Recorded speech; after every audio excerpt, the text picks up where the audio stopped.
Good evening everyone, welcome to my YouTube channel. तो आज हम बात करने जा रहे हैं 5 मोस्ट इंपॉर्टेंट वोकेब के बारे में जो आपके कई कम्पिटिटिव एग्ज़ाम में पूछे जाते हैं, आपके एग्ज़ाम के पर्पज़ से मोस्ट इंपॉर्टेंट है। तो शुरुआत करते हैं 5 वोकेब। इसमें फर्स्ट वर्ड है हमारा एपिसोडिक, दैट्स मीन्स इंटरमिटेंट, जिसे हिंदी बोल सकते हैं अनिरंतर, किसी भी कार्य को निरंतर ना करना, अनिरंतर। अदर सिनोनिम्स की बात करें, इरेगुलर, स्पोरेडिक, जिसे हम हिंदी बोल सकते हैं अनिरंतर। अदर एंटोनिम्स की बात करें, कंटिन्यूअस, जिसे हम हिंदी में बोल सकते हैं निरंतर, किसी भी कार्य को हम निरंतर जारी रखते हैं उसे कंटिन्यूअस बोलते हैं, और किसी कार्य को अगर हम निरंतर जारी नहीं रखते हैं उसे एपिसोडिक बोलते हैं, इंटरमिटेंट बोलते हैं, इरेगुलर बोलते हैं, स्पोरेडिक बोलते हैं। ये हमारे अनिरंतर के अंतर्गत आते हैं। और निरंतर के अंतर्गत आते हैं हमारा कंटिन्यूअस, जो किसी कार्य को निरंतर करता हो। सेकेंड वर्ड है हमारा कल्मिटेंट, दैट मीन्स पीक, जिसे हम हिंदी बोल सकते हैं समापन, किसी भी कार्य का जो हम समापन करते हैं उसे हम एक वर्ड जो यूज़ करते हैं जो अक्सर एग्ज़ाम में पूछा जाता है, कल्मिटेंट। ये काफ़ी अलग यूनिक वर्ड है, लेकिन ये एग्ज़ाम में बहुत पूछा गया है कई बार। और अदर सिनोनिम्स की बात करें, come to a head, climax, जिसे हम हिंदी बोल सकते हैं समापन। अदर एंटोनिम्स की बात करें, एंड, जिसे हिंदी बोल सकते हैं अंत। एंड थर्ड वर्ड है हमारा अफ्रोंट, दैट मीन्स इंसल्ट, जिसे हिंदी बोल सकते हैं अपमान करना। जब किसी व्यक्ति का हम अपमान करते हैं तो एक इंसल्ट होता है उसके बिहाफ से, सोच लीजिए। अदर सिनोनिम्स की बात करें, ऑफेंड, आउटरेज, जिसे हिंदी में बोल सकते हैं हम अपमान करना।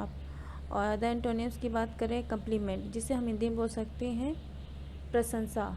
ये जब किसी व्यक्ति का हम अपमान करते हैं तो उसे अफ्रोंट, इंसल्ट, ऑफेंड, आउटरेज, ये सब अपमान के अंतर्गत आते हैं। और किसी व्यक्ति की जब हम प्रशंसा करते हैं कम्प्लीमेंट के अंतर्गत आता है।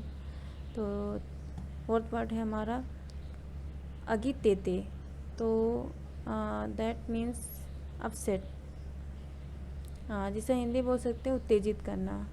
अदर सिनोनिम्स की बात करें, परटब, प्लास्टर, जिसे हम हिंदी बोल सकते हैं उत्तेजित करना। अदर एंटोनिम्स की बात करें, काम, जिसे हम हिंदी में बोल सकते हैं शांत। किसी कार्य को अगर उत्तेजित करना है और किसी कार्य को अगर हम शांतिपूर्वक कर रहे हैं तो सब उसका एंटोनिम्स हो जाता है। 5 वर्ड है हमारा सकम, दैट मीन्स ईल्ड, जिसे हम हिंदी बोल सकते हैं राजी होना। किसी कार्य को हम अगर राजी होना और उससे राजी मतलब किसी काम के लिए हम राजी हैं तो एक वो एक वर्ड है जो एग्ज़ाम में पूछा जाता है उसे हम बोलते हैं सकम। अदर सिनोनिम्स ये भी हमारे काफ़ी एग्ज़ाम में पूछे जाते हैं, give in, give way, reliant, ये सब हमारे एग्ज़ाम में पूछे जाते हैं। अदर एंटोनिम्स की बात करें, रेसिस्ट, जिसे हिंदी में बोल सकते हैं हम विरोध, जिसे हम किसी काम को अगर राजीनुमा करते हैं तो वो सकम के अंतर्गत आता है। और अगर किसी कार्य को हम राजीनुमा नहीं करते, विरोध का एक लेते हैं तो ये रेसिस्ट के अंतर्गत आता है। तो ये हमारे यहाँ है 5 मोस्ट इम्पॉर्टेंट वोकेब जो आपके एग्ज़ाम के पर्पज़ से बहुत इम्पॉर्टेंट हैं। तो प्लीज़ आपको वीडियो हमारा पसंद आया हो और ये तो प्लीज़ इस हमारे चैनल को सब्सक्राइब कीजिए और लाइक कीजिए, और इसमें कुछ कमियां हों तो प्लीज़ कमेंट में बताइए। और हमारे जो इसमें डिस्क्रिप्शन लिंक में इसका लिंक दिया हुआ टेलीग्राम का, और PDF भी उसमें आप डाउनलोड कर सकते हैं। तो प्लीज़ हमारे चैनल को सब्सक्राइब कीजिए और लाइक कीजिए। धन्यवाद।